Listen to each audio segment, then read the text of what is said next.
Well, welcome to 2014, y'all. As the 12 days of Christmas slowly count down to nothingness, I'm going to show you a bit of a Christmas haul while it still counts as being mildly festive. Safe to say, it's actually a pretty big one this year, and this video is going to end up being really long, I can already tell. But I've skirted around at least one thing that will take ages for me to talk about by doing a preemptive secondary video.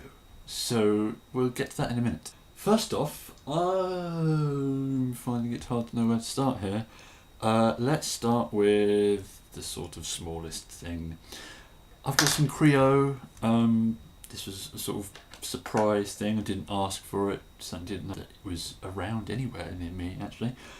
It's the little cliff jumper set with all the Viacons that are all slightly different. It's pretty good, I guess. I've got to say I prefer Creo when it just does things with the little micro dudes, what are they called? Creons, than when they actually attempt to build a transform out of Lego, because that looks horrible every time. So you've got Cliff Jumper in this little rough tumble quad bike, it's got some rockets on it, and he can't see over the handlebars, so it's all good. But I guess, you know, it's a fun little set. Open up the box, and one thing I did actually quite like was how the box opened.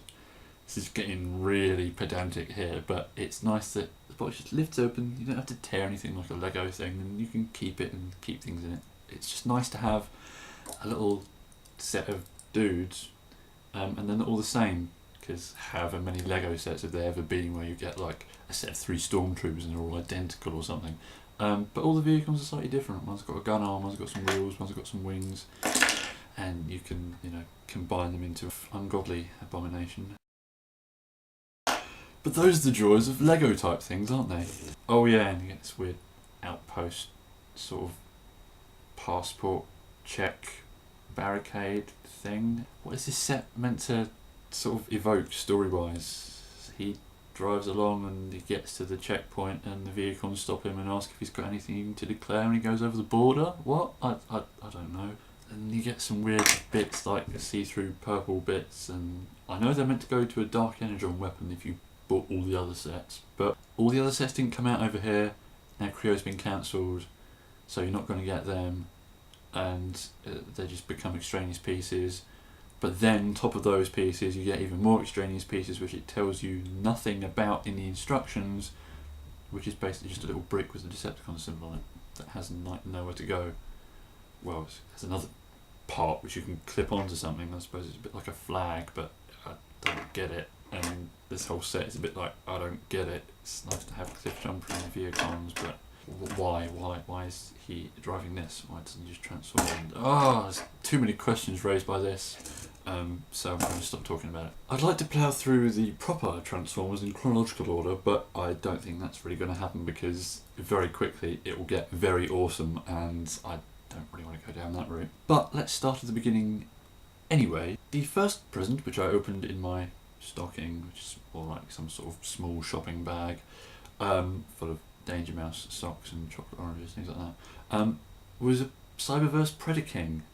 This was a complete surprise. I didn't really want one. I'm perfectly happy with never getting one. You'll see why a bit later. But I actually really like it. It just felt good to open a Christmas present and think that it was something that I didn't ask for, and it was a nice surprise. Yeah, it's good. He's a little bit basic, you know, his dragon mode doesn't really move, it looks a bit fat, I have to say, but there's a bit of comedy value there. I like him. He's got quite a good robot mode. He's quite tall actually, once I've stood him next to other Cyberverse guys, but I like his legs, and I don't know, I like what goes on here. So he was satisfying, yes. Let's move on to some more Cyberverse stuff, I guess. I've got Hard Shell finally. While it's one that, it's not really one stayed in my radar of want. I mainly forgot that it existed for quite a while until it turned up over here, and I was like, oh, okay. So yeah, I've got him, and I like him, but he's certainly not the best, and certainly not in the top lot of ones I got for Christmas. His bug mode is good. I like the way it's got the opening mouth and the big horn and all the eyes painted in and all these legs and everything. It looks good, and there's like no robot stuff anywhere. Yeah, he's some sort of rhinoceros beetle. It looks good, it looks like a good bug. I haven't really had any proper nice beetle-y guys in a long time, and he just feels nicely Beast Wars basic in a way, actually. I think maybe it's the way that his arms make legs, and you've got that old sort of Waspinator thing of having big limbs at the back that are made of actual robot limbs, and then you've got the rest of the legs just made up as kibble. There's something about that I like. His transformation is quite good, it's pretty clever for a little guy like this, but his robot mode just feels cluttered, really. It's like there's too much going on. It's like looking at the thing makes my eyes hurt, because it's like, well, where are actually the robot parts? Where do the bot parts stop and the bug parts begin? It's like, oh. And his arms only move like that. There's no anything, and he just sort of has pontificating hands, and it feels a bit weird. You certainly don't see ball-jointed ankles on many Cyberverse figures, but then I guess that makes up for the fact he hasn't got any working knee. Also, why does he do that? Nope. Continuing to go up in scale, let's find out why I didn't want that Predaking. Basically because I was going to get this one. Yeah, because he came with this Optimus Prime, who is no longer going to be Optimus Prime to me. This is Thunderclash. Look at this colour scheme, and while you might not twig straight away, I certainly didn't when I saw it, it's all about the symbol on his chest. That is what caught my eye and made me think, oh, okay, I want that one now. Basically, it's that Tesco set with a Thunderclashy looking Optimus and a purple Predaking. I was perfectly happy to just get this set to experience both of these moulds. This was going to be my Predaking, but I'm actually very happy that I did get the normal one, because I have to say I prefer that one. This guy has only been on his second use of the mould, but he already feels a little bit worse off. Some of the joints, well, they're not bad, but he just doesn't feel as good as that one. Doesn't feel quite as solid. The plastic feels a little bit cheaper. But what annoys me the most is the fact it doesn't look like anyone. It's just some new made-up thing, and I want to be able to repurpose this as someone other than Predaking, and I can't, because he isn't meant to be anyone. It's just a purple Predaking, and that annoys me a bit, because it's like, no, if this was like Cybertron Scourge or Cryotech or someone, that would be good, but it isn't anyone. It's just obscure purple Dragon Man. And maybe it's like Super Predaking. But yeah, the real event in that set was this Optimus. Why do I keep calling it Optimus? It's never going to be Optimus Prime to me anymore. It's just nice to have a figure that looks like this. I like Thunderclash, especially after reading More Than Meets the Eye 22, which is basically what clinched the deal for me wanting to get this set. Because I saw this in Tesco's and I was like, wait a minute, that looks like Thunderclash. And I was like, okay, I'll have that one. And I won't bother with the normal Cyberverse Optimus, and I'll save some money because it'll be better value buying the Optimus and Predaking set than buying two of them separately. And of course, it means I don't just have to have another Optimus Prime. Having an Optimus painted as someone else, a suitably, I suppose, fitting someone else, because Thunderclash was repainted into Optimus Prime, so it's nice to have that go backwards, I guess. Thunderclash is a nice obscure Euro G1 character, and I'd love to have an original one of him, and I'd love to have an update of him, and any version of him I think I would probably bite your hand off for. So having this guy as this character is just great. But not about colour schemes, he's actually a pretty nice little solid figure.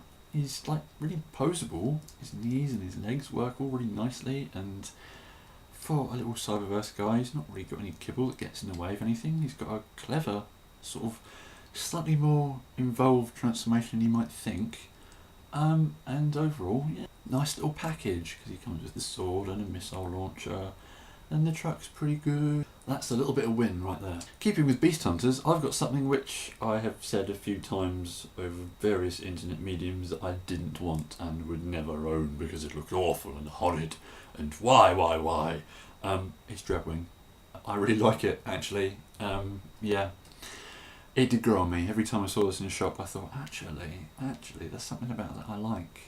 I can see he's really simple to transform, but look at the chunk on him. This is the biggest deluxe I've had in a while, and certainly a really chunky, big jet form that is almost the size of a Voyager, so it makes up for the smallness of some other stuff at least. But yeah, I didn't really like the fact he had chicken feet. Why has he got chicken feet? I didn't really like the fact all the yellow stuff was really bright and looked like really cheap plastic. I can get over that. He's got some okay light piping. He's pretty nicely posable. But he just seems really fun, because he's another Beast Hunters figure which has far too much going on at one time. I mean, all these weapons he's got, like this pair of lungs on a stick, it's meant to be a weird axe. It can sort of plug in different ways, and you can hold it, or it can go underneath his vehicle mode, or it can combine with this gun, and it's like there's nowhere really to put it other than holding it in his hand. And then you've got the gun, and for some reason it's got 2 missiles, but there's nowhere to put the other missile in robot mode, so you have to sort of, I don't know, I mean, you can put the axe in the back of his gun and make it some weird, I don't know what, but then you can't store the missile in the back of his gun.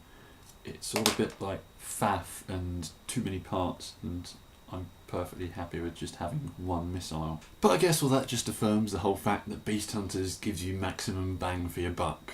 I mean, yeah, I certainly didn't need 2 missiles, but I've got them now, and you can stick them on the wings in vehicle mode, so it's not really a bad thing.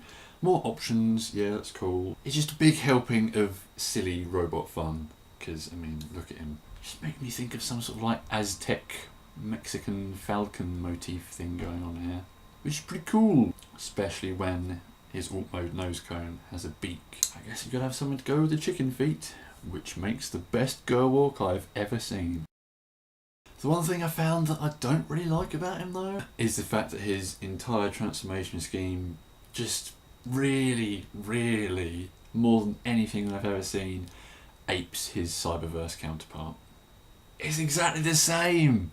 The chest folds up, and then the rest of his body goes all upside down, and his legs go underneath, and the arms just stick on the side, and these bits fold up near the top. And I mean, it's even got this thing on the back. I don't even know what that is.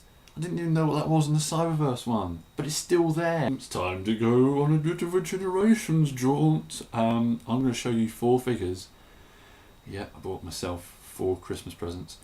That came very, one of them at least, very close to Christmas, and it was all a bit of a squeaky bum time, so I was thinking, they're not going to come for Christmas, I'm not going to have the lovely satisfaction of opening those Christmas Day, and I'll just have them in the new year, whatever. But yeah, they all arrived in time, and I was very, happy about that. Let's start off with Trail Cutter. Yup, I've got my first more than meets the eye looking dude. Yeah, I like Trail Cutter because of his portrayal in that comic. Any other time, he's just a really characterless G1 dude, and I've got to say, at times I look at this and I don't really see anything of any sort of character. He's just a black, stocky robot guy. You know, he's not very colourful, it's not got a very colourful character, he's just the force field dude. But at least this figure does a good portrayal of how he sort of should look. It's a bit of a mix of G1-iness and how he looks in the comics, which is a really cool detailed design that I do kind of wish they pulled off a bit more slavishly here. But it's all good, you know, the details that are on that are here, they're just smoothed off and sort of boxified because he's a lot more square than he would be in the comic. If there's one way to describe this guy, it's just as a solid classics figure. He's got all the articulation you want, moves really nicely, even his feet, and he's got really good light piping, and the sculpting's just nice, and he transforms just nice, and his vehicle mode feels nice. I couldn't care how small it is, really. That really hasn't entered into my head as any sort of problem yet, probably because I haven't compared it to anything yet. But he just feels an all-round good package. And I got his comic too, which is probably the only bad thing to talk about in this overall figures package. Because I got the original copy of Spotlight Trail Cutter when it came out months ago, and after reading that a good many times because it's a really good issue, I did notice how they've changed the one that comes with the figure. They've edited any references to heavy drinking, because, you know, he's sort of depressed and he turns to drink to drown his sorrows. And they also remove any references to him being called Trail Breaker, which I thought was really stupid, because that line where in the comic Wells says something like, Trail Breaker sounds bad, it's got the word break in it, why don't you try something else? That was all removed from the comic with this guy. And I thought that was written to go in that comic to explain to fans when they bought this why he was called Trail Cutter and not Trail Breaker like they remember from them 80s times. So that just felt like a bit of a stupid move. I guess at least if you bought the comic and then you were going to buy this figure, you've had that explanation, so it's all good. But if you don't buy the comics, and that was your first foray into those comics, it's going to be a bit like, well, why is he in Trail Breaker? What's going on? Always nice to have in-universe explanations for these things. Ooh, one quick thing I would like to point out though, if you are a reader of More Than Meets the Eye, you will enjoy the reference to the fact that he's got ports in his legs, which means you can give him guns in his legs and fulfill that leg gun envy he has for Fortress Maximus. That was a touch to put a smile on my face. On to the next dude, who came in the box with Trail Cutter, who was even cheaper than Trail Cutter, and really that was just a nice package. And I did really only buy them because they were reduced on Kapow. But anyway, it's Megatron. This was a really good design in the comics. One of Don Figueroa's sort of knock it out of the park, making a character look really cool in a new body. I mean, when I first saw this in the comics, I was like, what? Is that Megatron? What? Why is he black? Why is he all sort of jetish? And why does he turn into a bomber? And what's going on here? This is a really radical redesign. But it very quickly grew on me because I could see how cool it looked and how cool it would look as a toy. It's just a shame then that really this doesn't capture all of that. I guess the Takara one captures it more because they actually bothered to paint all these lines in like glowing purple like they should be. But overall, I still like this. It just feels like a good figure, but really only if you don't compare it to anything else. A bit like Orion Pax, he's good as a standalone, but when you get him next to anyone else, he's just not really up to it. His head is my main issue.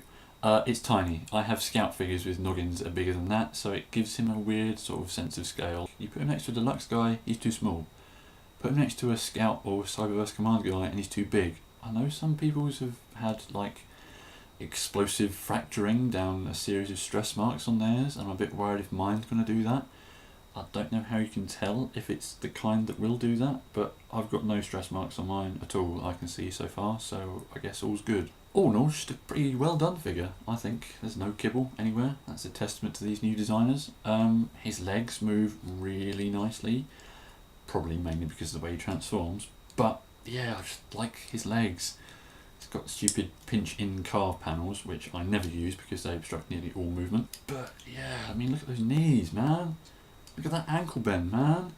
You can get him into some really sort of cool poses, like he's just sort of standing atop a pile of charred bodies or something in triumph. And yeah, he just feels like the sort of glorious tyrant hero that a Megatron should these days. Even if his railgun is a bit tidgy, it's supposed to sort of go about that long up his arm, but whatever, it's see-through, looks cool. The only thing that really makes me go what is these flaps on the backs of his shoulders. I don't think a lot of people have noticed they're even there, but I just looked and saw there's a hinge there and I thought, what, those bits fold back? And they're obviously meant to because there's detail inside. What are they for though? Is it just an extra touch for robot mode? I really don't know because I don't remember it looking like this in the comics. But whatever, an extra transformation touch is an extra transformation touch, and when things are getting simpler, it's nice to just have a little bit of embellishment like that, I guess. Talking about transformations, the vehicle mode, I like it.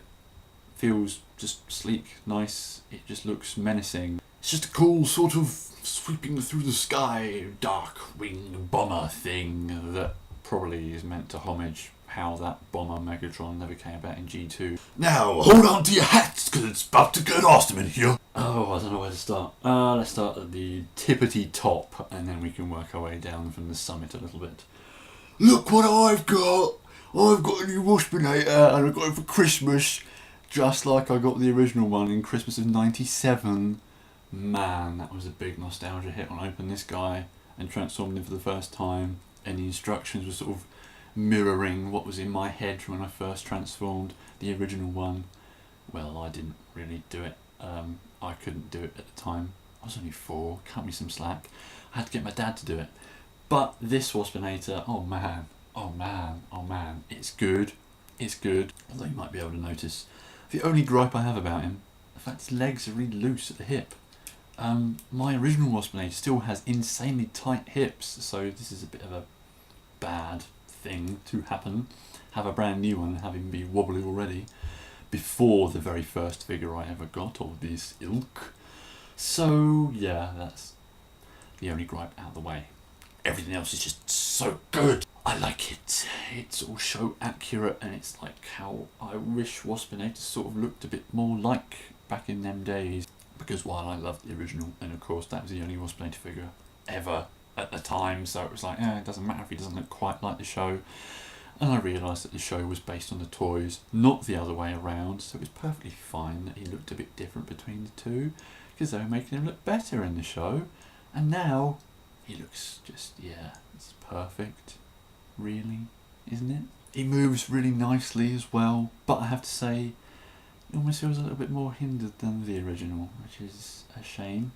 His knees bend more the other way than the way they should, and that's like my main annoyance with articulation, apart from the loose hips. But it's Waspinator, it's a new one, look at it, it's all stripy and green, and it's got light piping finally. I always sort of thought, has he got light piping on the original? Because there was that sort of bit with his eyes that were purple, and then there was a bit at the back of his head was purple, and it looked like it could very almost be translucent if you had like a light bulb that's like as bright as the inside of the sun.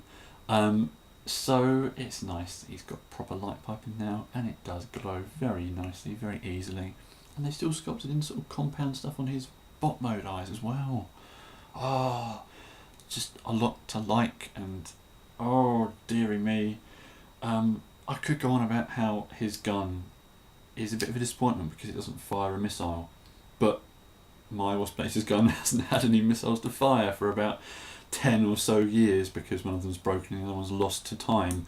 So I'm perfectly happy with him not having missiles. I mean, he never actually put missiles in his gun in the show, so just having a sort of stingery shaped thing is cool. I like it. At least this bit carries over the sort of translucency of the missiles you'd put in it. Yeah, good. I think that's about it for robot mode though. I'm going to have to transform it because I've got to talk about this Wasp mode because that is where it is at. Yes, yes, yes. This is where the 90s nostalgia hits me like a freight train. The memories of getting Waspinator on that Christmas day and flying around my nan's house and making people go, what? Why have you got a giant wasp? Oh, it's horrible. Yeah. I just, oh god, I love this thing. Yeah, you see me flapping his wings. That's a nice touch. I like how they've worked in a little bit of the only other Waspinator from Animated, where he had flapping wings. But I've got to say, it's a pretty laboured mechanism. It takes a lot of finger strength to move these. The spring in here must be pretty big.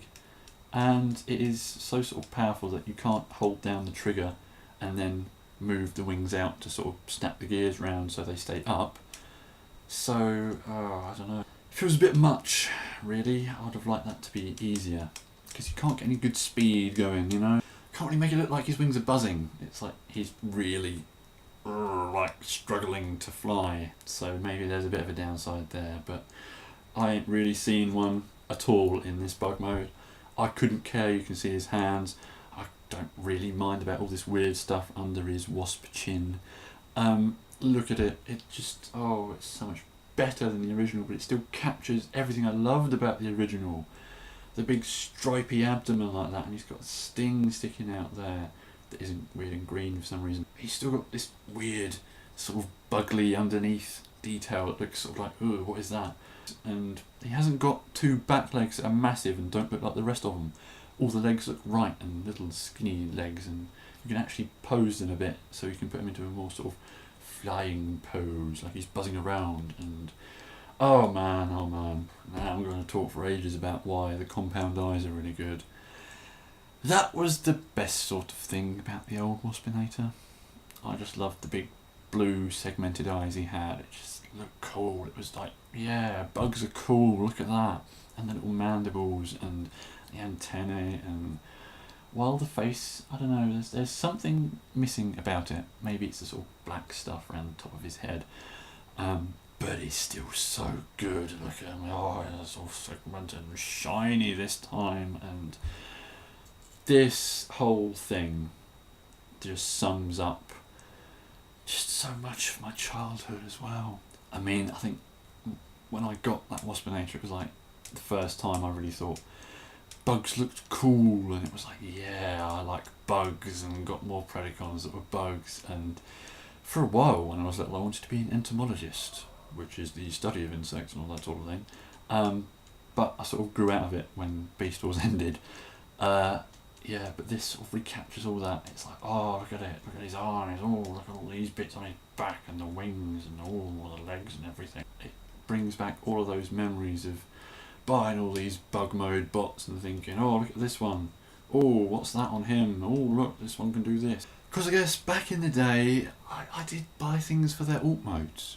I did buy a lot of the Beast Wars stuff that I have, simply because it was a crab or a spider, or trying to think which ones I have because I don't actually have as many as I always think I do. A scarab or something. Yeah, I bought them for their alt modes because I thought, yeah, I want a robot that is this kind of bug, and oh, everything is just summed up in this one figure here. I mean, even with the way they've sort of captured the sort of tinge to the wings that they used to have. I mean, it isn't really quite as noticeable. It's not really as purple as the sort of colour that was running through these in the original. But it's there. Get it under a good enough light and sort of shine it about, and they're sort of pearlescent. Oh, it looks so good. And oh, I've got to stop talking because I could go on and on and on just gushing about this perfect thing.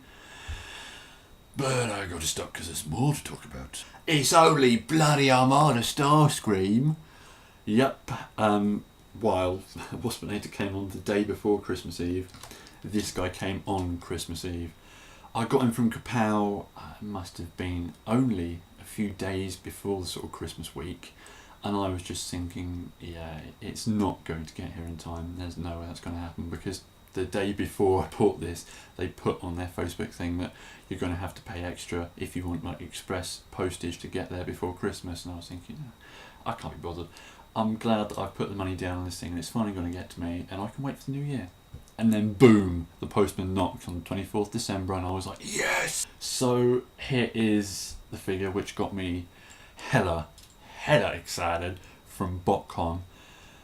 Man, I sat there laughing with sheer ecstasy when I saw that this was coming.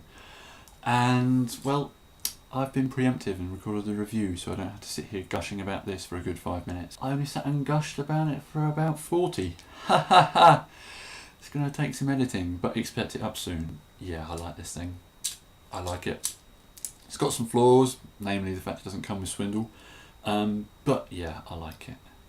I mean, it's not quite as maybe slavish to how it might be updated as Waspinator is, or how some of the other classics guys are, which is a bit of a shame because, you know, I am of the Armada generation, and having only one other Armada Classics figure makes me feel a bit neglected by Hasbro.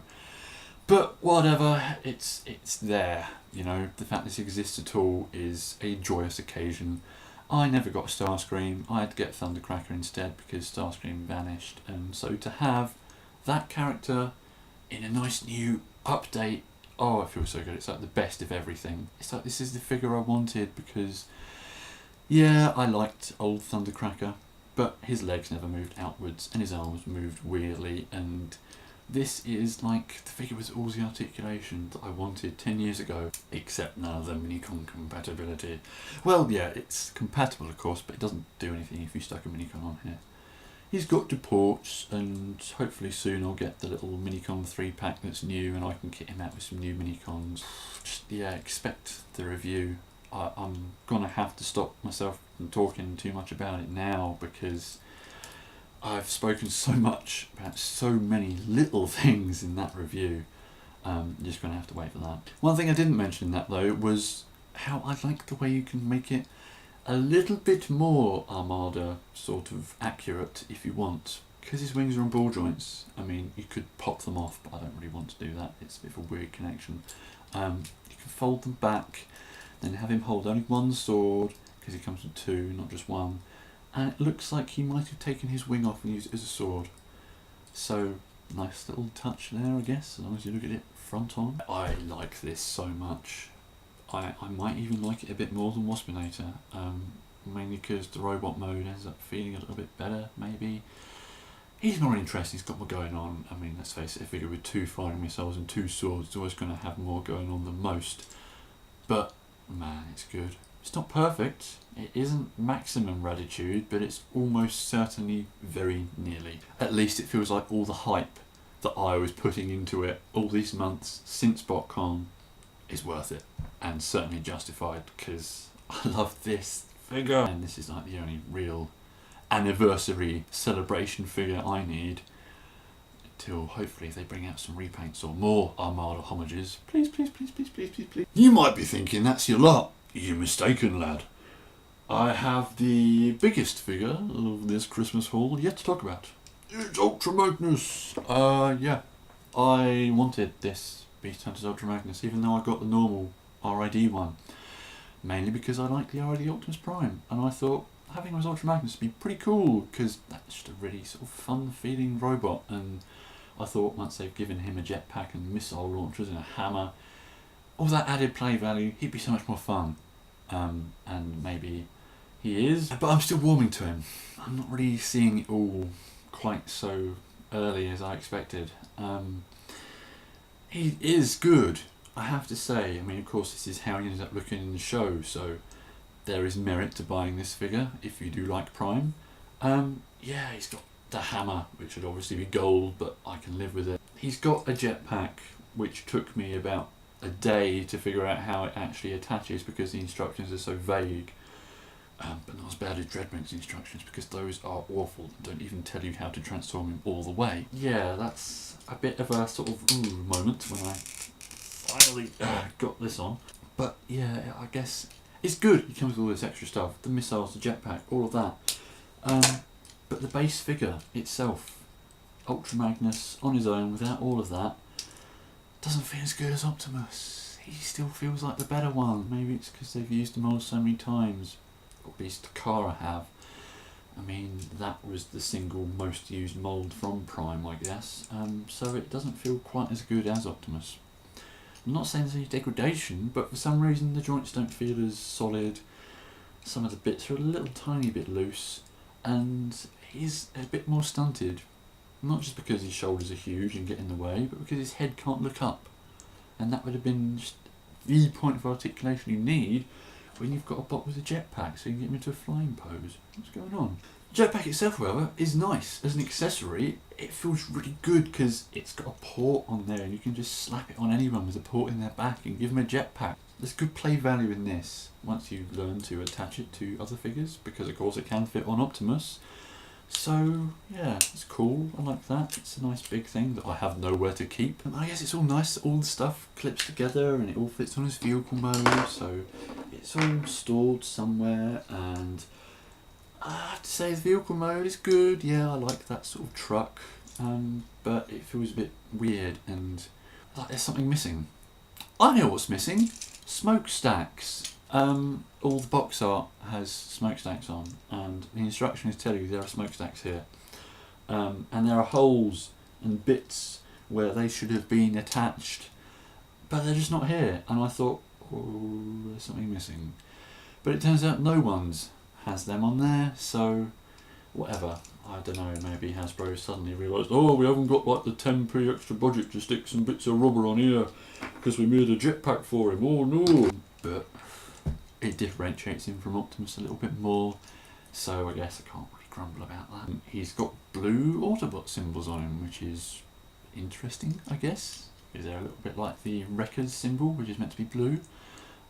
If you don't know what that looks like, go on TF Wiki. It's nice he hasn't got silly see-through forearms. He's got ports on there, which make me think these are the forearms of the Arms Micron version. But all in all, yeah, it's worth it if you've already got Optimus, I think, because he adds to it. You know, he's got the launchers in his shoulders, and while they're only sort of pressure launch things, they're still quite powerful. But yeah, if you can get one, I'd recommend it. It's a good bit of fun. I basically wanted this guy because he looks a little bit more G1-y, I guess. I just wanted an Ultra Magnus that could stand in for more than meets the eye Ultra Magnus with his big shoulder things, and he nearly works. Whew, so there you have it. That's all my Christmas lot that were robots. Well, not even that were robots. I had a few more robots that weren't Transformers. little interesting, nice things, and lots of good films, and a few good books, and all of this loveliness that makes up Christmas. And I hope you had a nice sort of Christmas loveliness too. Yes, indeed. I haven't really seen many Christmas hauls out there. Just maybe don't make them as long as this one was, eh? Ha ha! So, Happy New Year! Let's hope 2014's bristling with good robot action like it should be because of the new film and the 30th anniversary and all of this stuff. And yeah, let's hope there aren't too many figures I'm going to have to import in because they're awesome Generations things that we won't get. Be cool to each other, YouTube. I'll see you around.